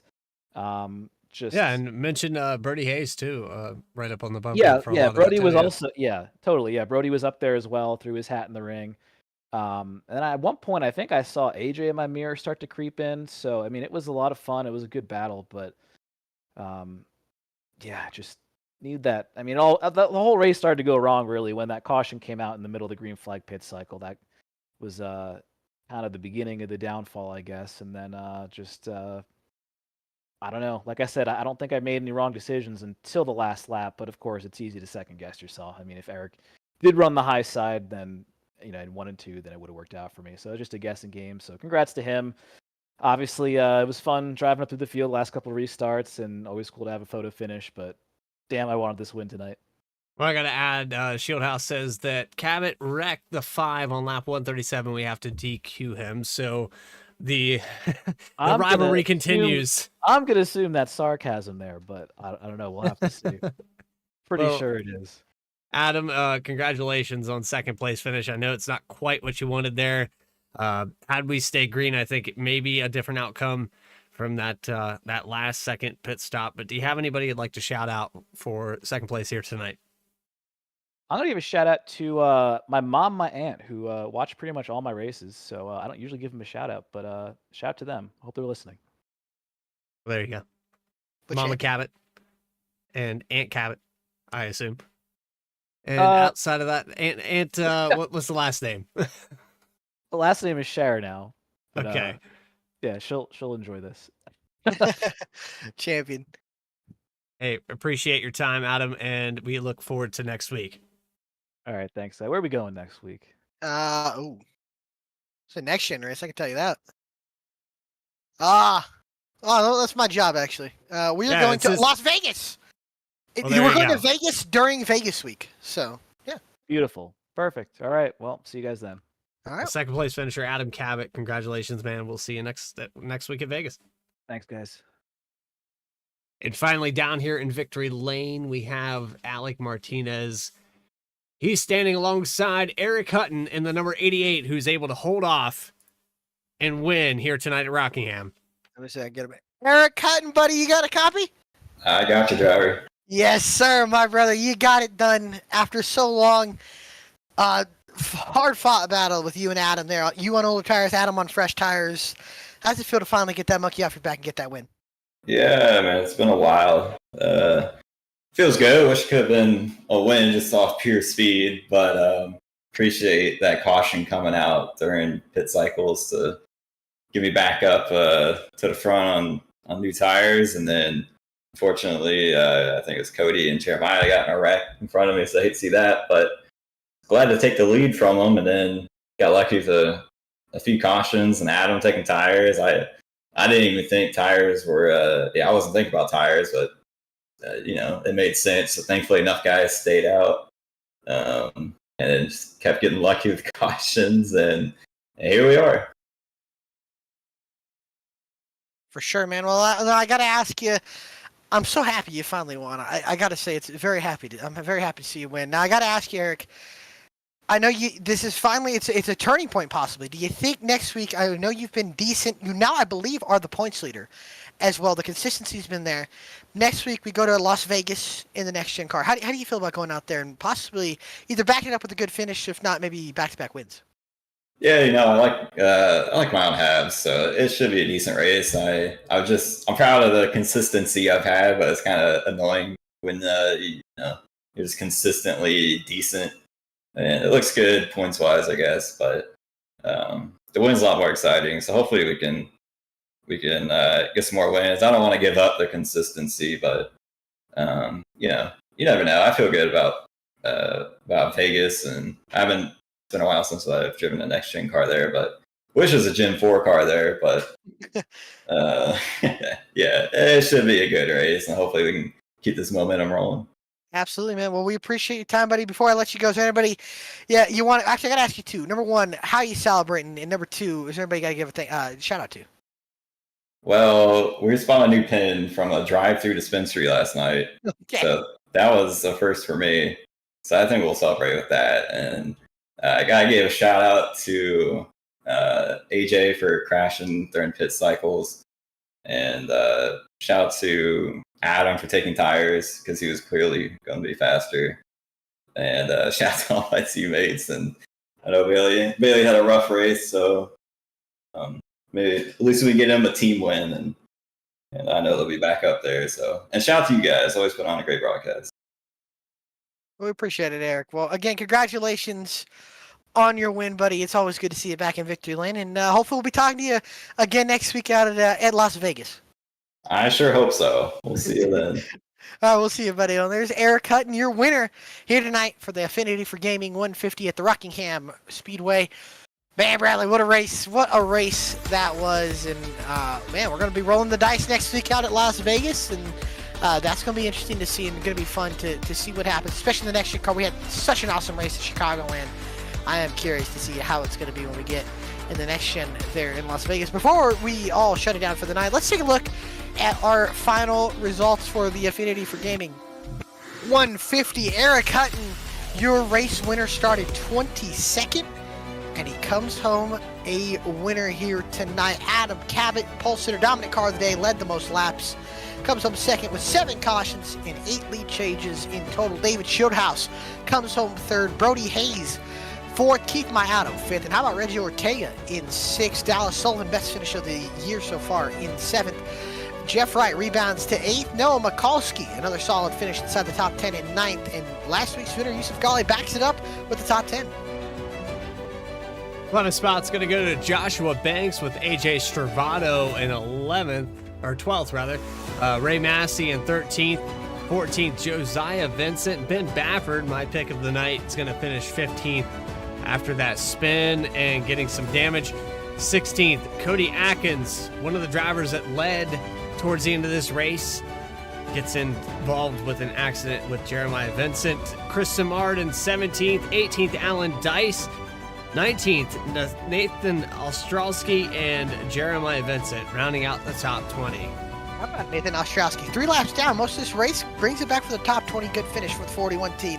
21st, Lyle Solfridge. 22nd, the rookie Ryan Shelton was running inside the top 10. Was actually battling with Dallas Sullivan and spun out coming off of turn 4. So he'll come home, unfortunately, in 22nd. Angelo Ronis comes home 23rd, who also was involved in the last lap wreck. Max Cost, 24th. Brett Baldeck was 25th. Dennis Steele, 26th. Bailey Turner, 27th. Jacob Locklear, 28th. Gary Sexton, 29th. And Nick Starling in 30th. 31st position will go to Dennis Faircloth, and that rounds out the field here tonight. It's an unfortunate series of events for some of these guys. Gary Sexton and Nick Starling getting involved in an accident very early in this race at about 50 laps into it, so they're going to take an early hiatus. And Dennis Faircloth hitting the outside wall, going to park it into pit road very early. But nonetheless, it was a good race. I enjoyed the action. I don't know about you, Alec, but I think this goes down as top 10 here on VSPEED.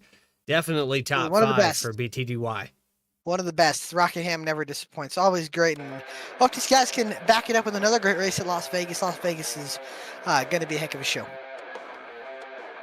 Well, that concludes our broadcast, the Affinity for Gaming 150 at Rockingham Speedway. Join us next week at Las Vegas when we go flag to flag here on VSPEED. That will be at 8:25 p.m. Eastern Time. But for everybody at VSPEED, Adam Baker, Alec Martinez, Eddie Smith, Connor Horn, and myself, Bradley Cooper, we thank you for watching tonight's broadcast. Make sure you hit that subscribe button so you never miss a single race as we bring you the rest of the season here at BTDY. Until then, take care, everybody, and have a great rest of your week.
Here comes Milo, big run out of 4. He's going to be there. Tristan Martin's there. Cannot count out to 37. Oh! No, gets burned! Cabot, where did he come from?